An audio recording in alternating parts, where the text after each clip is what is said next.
The common makeup techniques that age the face and the simple tweaks that you can make to fix them. Welcome back to my channel. My name is Sami George. I teach natural looking makeup to women that have real skin, redness, dark under eyes, all the things. And the purpose of today's video is to answer and address some of the common questions and concerns that I get from women around makeup. One, I don't know how to apply it. I've been doing what I've been doing for the last 20 years and it's just not working anymore. Two, I feel like I wear my makeup and I look older. And in general, do we need to make tweaks with our makeup as we age? So that's what we're talking about today. If you are somebody whose skin has changed over time, you're struggling with makeup application, you're not sure how to make your makeup work for where your current station in life is, this is a great video for you.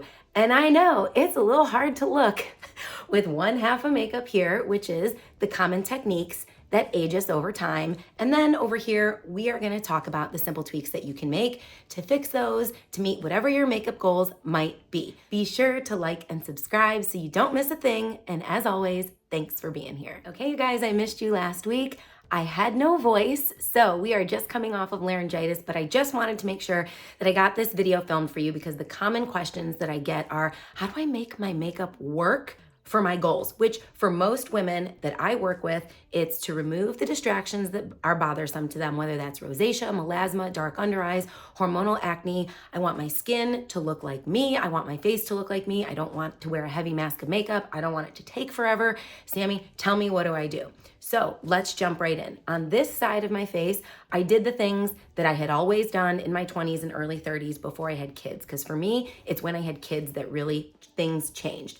So let's first talk about formulation. On this side of the face, I used a liquid foundation. And for me, the biggest change that I've seen in the overall quality of my makeup is changing to a cream formulation. There's a reason why Bobbi Brown and like your top makeup artists for the mature face are telling everybody a cream foundation, something that is hydrating on the skin, is gonna serve you better than something that is alcohol or water-based, because what happens is over time, the alcohol and water start to evaporate and what you are left with is the pigment on the skin. So if you ever put your foundation on, you're like, yes, it looks good. And like 3 hours later, you feel like your fine lines, your texture, anywhere that you might have acne or age spots that are raised, it feels like your makeup is really attached to that. That's because we have this water loss and this loss of alcohol that occurs when we wear a liquid foundation, and what we're left with is pigment that is really like attached to the skin, emphasizing fine lines and wrinkles.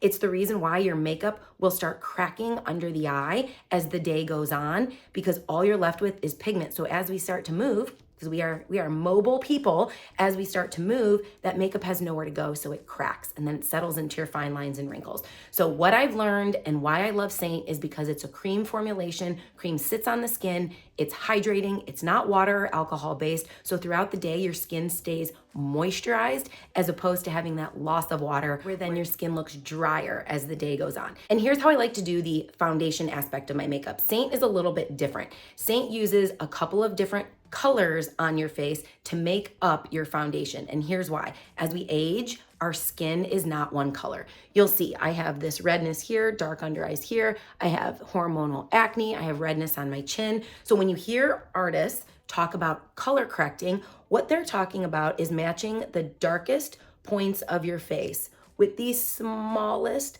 amount of a darker color. This color right here is darker than my natural skin tone, and darkness with this undertone is going to take care of the skin discoloration that you see on my face. And as an artist with Saint, I will take care of what colors you need. If you need a color corrector, what your main foundation shade would be. That's one of the other beautiful things about Saint is the actual guesswork of color is taken out of it for you. Because in addition to formulation, meaning cream versus powder versus liquid, the number one issue regarding the way your makeup sits and looks on your face as you age is that you are likely wearing a color too light. So oftentimes we are used to wearing colors that are lighter than what we actually need. We go into the drugstore and we match like, oh, this is my natural skin tone right here. I'm gonna grab a bottle and I'm gonna match it to this right here. Well, the problem is, while it might match here, it doesn't match here. So over time, we really start to look washed out. We actually want to go up in color as we age. So whether you're using Saint or another product, always err on the side of a shade darker than what you think you need, and you will be happier with the look of your makeup, especially if you're starting to get redness in the neck or the chest area. And that's what's gonna keep you from having that floating head syndrome. So all I did was take a little bit of my color corrector, I'm just using this small brush, and I'm tapping it into the areas where I have discoloration on the skin. So now overall, I'm closer to one tone, and I can take my main foundation shade and I can apply that over top and get a better finish, and it's hydrating because it's cream. Tapping into that cream, and it's just the smallest amount. I'm gonna put this in all of the areas of the face that I color corrected, as well as anywhere that I want coverage. So I color corrected under my eyes here, and I'm just using a little bit. Because it's cream, it spreads out over the face. Think of it like an ice cube on the counter. At first, it's like a solid product, right? And then over time, with the warmth of your skin, it's gonna start to diffuse and cover a larger portion of the face. So if it blends, it extends. This is naturally going to be worn very light-handed, but because it's cream and it never dries down, it can be built up to get whatever level of coverage you like. So if you're somebody who's like, I really do enjoy full coverage, I like looking like I have makeup on, you can do that with cream. With powder, you kind of get what you get, and with liquid foundation, it's always gonna err on the side of being heavier, where this is a buildable coverage that allows you to determine how much or how little you want to wear for the day. And as we go a little bit darker and we match those darker points, now our skin looks hydrated and glowing versus over here where things look a little bit more matte. And you'll see we have quite the accentuation of pores here, where over here we do not. So my first recommendation would be choose a cream formulation. If you want a custom color match from me, then I will put the link in the description and down below. Second, take care of your discoloration on your skin with an appropriate color corrector. Again, as a Saint artist, I can help you with yours. And third, err on the side of something darker as opposed to lighter. The lighter we go, the more we enhance the look of texture, fine lines, and wrinkles on the face. So now that we have the foundation portion covered, let's talk about contour. So the cool thing about Saint, and one of the first reasons that I started using it, is that all of your makeup comes in one palette. So this is my entire makeup bag right here.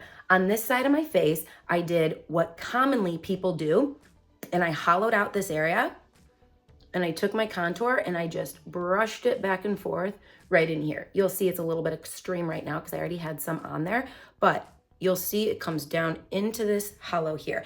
The goal with contour is to actually lift and frame the face. So as we age, one of the things that people are looking for is to fight gravity. So what you can do is apply your contour strategically a little bit higher. You wanna find your cheekbone, and you just wanna aim for the top of your cheekbone, which is typically found at the top of your ear. So if you're looking at the top of your ear, if you're pressing right here, find your cheekbone, stop at the outer corner. And what you can do is take your contour and just press. And again, because this is cream, this is gonna blend. It's far easier with a cream than it is with a different formulation. And now that I have it here, I'm gonna flick up. With contour, like I said, we want to lift and frame the face, so always flick up versus doing this motion right here. Can you see right here? The contour lifted and it's very light and very diffused versus our contour here. And a lot of people do this. So let's diffuse this out a little bit so it doesn't look crazy. But the natural tendency is to drag down into this hollow, and we wanna stay away from our nasal labial folds because that will just further pull the face down. So this, we have a little bit of a lifted look. This right here, we have a little bit more of a drugged down look. Our next step is to talk about brightener, or what you're used to calling concealer. So in this area right here, I formed that traditional triangle that you see with like Tarte Shape Tape and all of those different application methods, and I diffused it out with a beauty blender. Okay, so here's the issue. As we age, this is where we have the majority of our texture, right? So first, using a liquid foundation, it dries out this area to begin with. Then remember what we said, if you go light on areas of texture, it's going to further emphasize the look of the texture. So I'm just going to make sure, see that's way too much product, okay? So I tap just a little bit, and now here's where I'm gonna go. I'm gonna go underneath the trough. Remember, if it blends, it extends. So it is going to make its way up into that area, but we're not gonna start there. We're not gonna put the majority of our product there. We're only gonna tap a little bit underneath that eye bag and down the sides of the nose. And now I'm gonna come to the outer corner here where we want to lighten and brighten this area where we typically are starting to get a recession in the face. I don't know about you, but I'm starting to lose like elasticity and collagen. I have this little bit of a divot here, so we can put a little bit of our brightener here. And now all I'm gonna do is take what's left on the brush, because I don't want this gap here, but I don't want a lot of makeup either. And I'm just going to do this diffused under eye. I will let where it naturally extends to get a little bit more brightness underneath the eye as it warms up on my skin. And I'm getting close to that contour line, so it's all starting to blend together really seamlessly. And then I'll use my beauty blender to make sure that I don't have too much. Here's another trick for you regarding contour. Completely forgot to cover this, okay? So when we contour, we also typically contour around our forehead. And I contoured around my forehead here very lightly. But what you'll see a lot of people teach is the 3. Come down and down. Here's the problem with contouring in this area. Darkness recedes. Makeup is the game of light and dark. The reason that we contour our cheekbones is because we want them to recede. The reason that we contour our forehead is because we want it to look smaller. This area right here, we don't want this to look smaller. So if you put something dark here, it actually causes it to go inward more. Where if you leave your brightener here and allow your contour to stop right here, this brightener will actually help pop this out versus sink this in. And it might be a little bit difficult to tell with dark hair, but it's one of the common questions that I get from women is how do I make that temple area not look so sunken in? And that's one of the tricks that you can do. Finishing off our contour, how did I forget? How did I forget? Go underneath the jawline. This is gonna give you that snatched jawline, and it's going to help hide these jowls right here.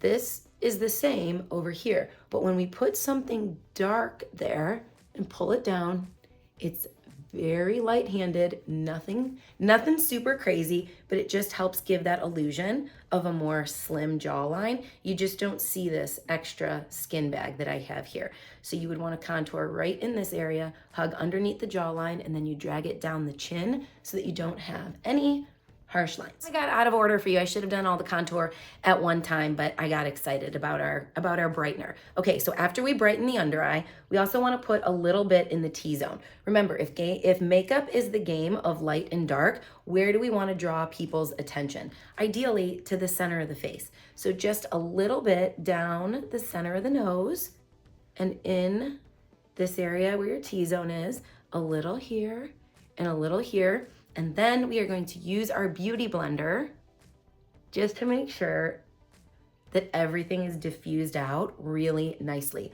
With cream, this is all going to blend together really seamlessly because remember, your cream makeup doesn't dry. So I don't have to worry about like, oh, if I don't get to that fast enough, it's going to dry on my skin and I'm not gonna be able to work with it. That's not true. You will be able to work with these endlessly, and that's why you'll see now everything is just starting to blend together really seamlessly versus looking a little piecey over here, right? Like it looks like we have different strips of color on the face, even that harshness under the eye. Do you see the difference of the texture here versus the texture here? Like I have texture. You cannot get rid of texture with makeup. Fine lines, wrinkles, none of the things. If anybody tells you you can, they are lying to you. However, there are things that we can do to emphasize it and not. And over here are just some of the techniques to not emphasize the texture and to give us more of a lifted look versus the drugged down look or that emphasis of texture in areas like acne and the under eye.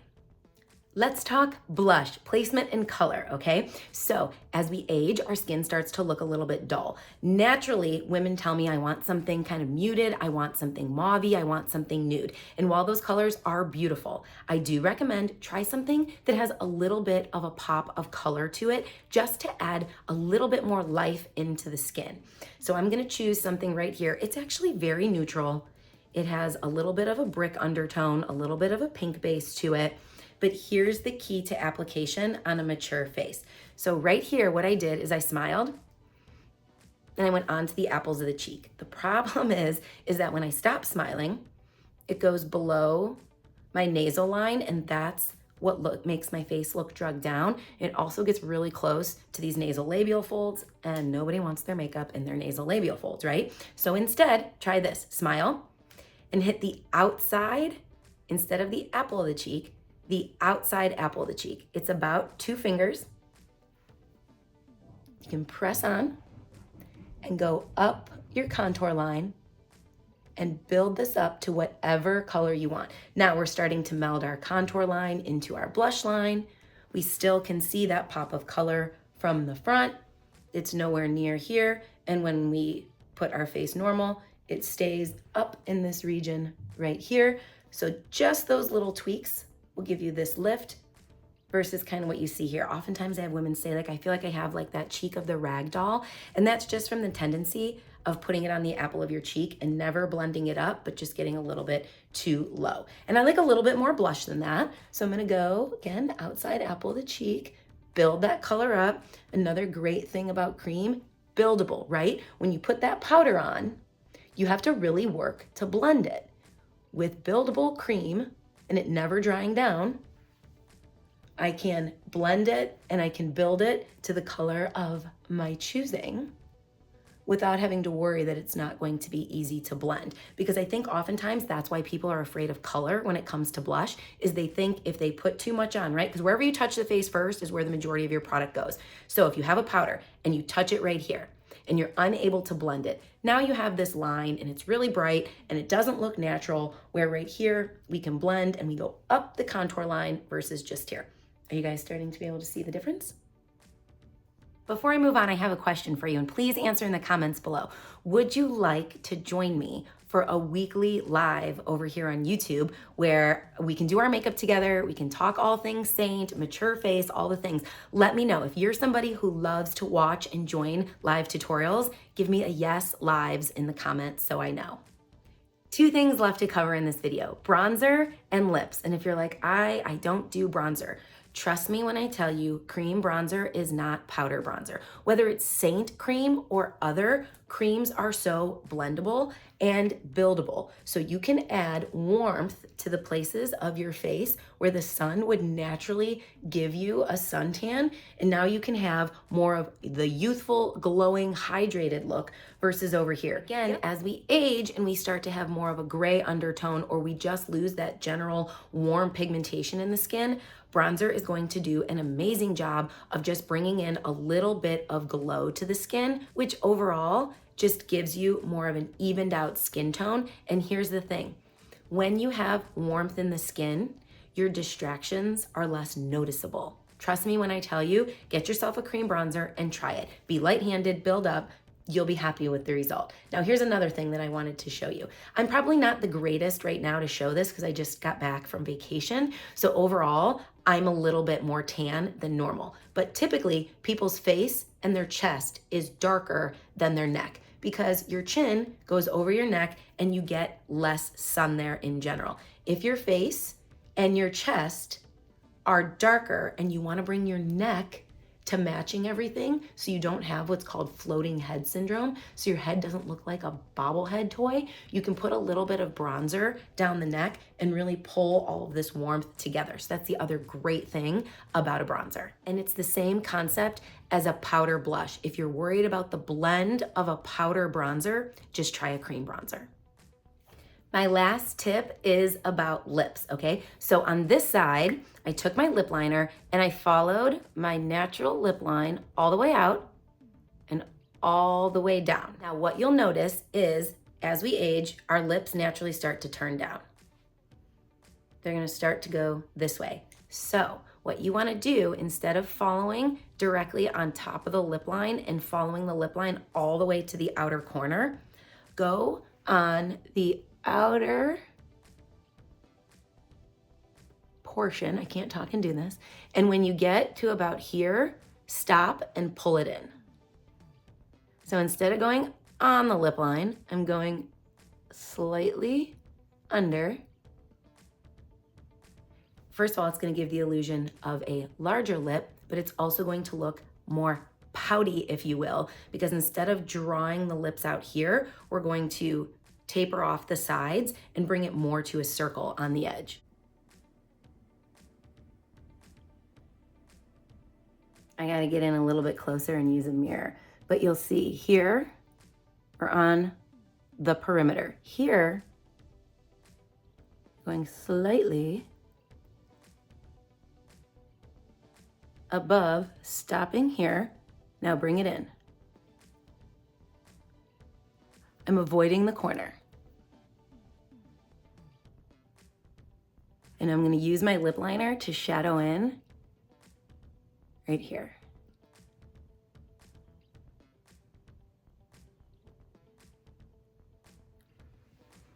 Okay, can you see the difference with just lip liner? It's always so crazy to me. Here's trick number 2. Anything that says long wearing is likely going to really dehydrate. Matte and long wearing are going to dehydrate. They're not forgiving. They're going to emphasize fine lines and wrinkles on the lips. So you want to use something that has a little bit more of a creamy formulation. Pick your favorite lipstick and then pop a tiny bit of a gloss in the middle. Let me show you. Okay, so I'm just following that line.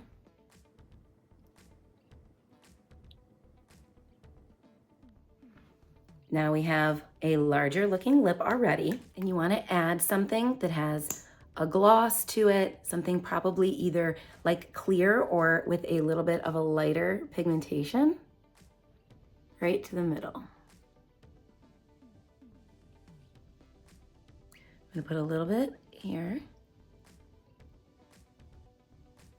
but I'm really gonna build up that center part. So my lips are going to look way more hydrated, but they're also going to reflect light, which is going to emphasize them and make them look larger than they really are. Holy moly, can you see the difference? Let's do our final comparison. I was gonna do eyes in this video, but I think we have enough information here. So subscribe for part 2. We'll do the same comparison with eyes. But let's break it down. So on this side, we used our liquid foundation all over. We matched our jawline, so we kind of get that one color look. Over here, we did our cream foundation, which is more hydrating and doesn't dry down. We matched the darkest points of our face first, so we were able to take care of darkness without emphasizing texture, and then match the rest of our face. Then we went into contour. Down here in the hollow versus up here on the top of the cheekbone to create more lift, as opposed to accidentally drag it down. Concealer under the eye. Instead of going very light and bright and heavy-handed in that triangle, we went inner corner and outer corner. And remember, we color corrected the darkness under our eyes already, so we don't need to try and put a ton on to mask the discoloration.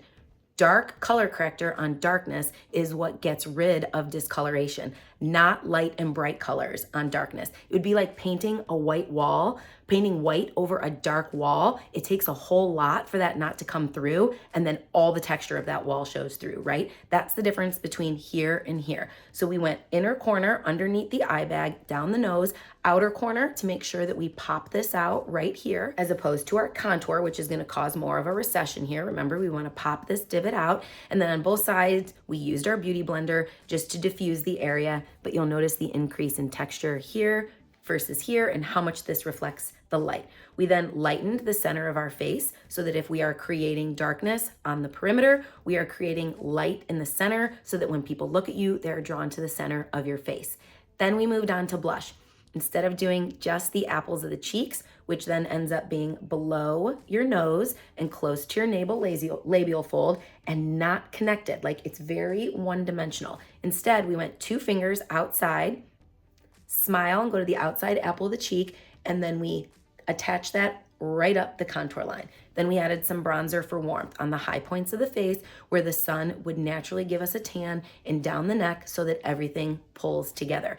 And then we finished off with lips. On this side, again, we went directly on the lip line and took it all the way out to the corner here. On this side, we went on the top of the lip line and on the bottom of the lip line, and we pinched it in here to get more of a tapered look. Instead of using a matte long wear lipstick on this side, we used a more hydrating lipstick and then popped a little bit of a gloss with an emphasis on the middle just to create a larger looking pout. Okay, whoo, tell me, do you have a favorite? Is there 1, 2, 3 of these that you're gonna try And that's it. Be sure to come back for part 2. As always, I'm so grateful that you guys are here, and we'll see you next week.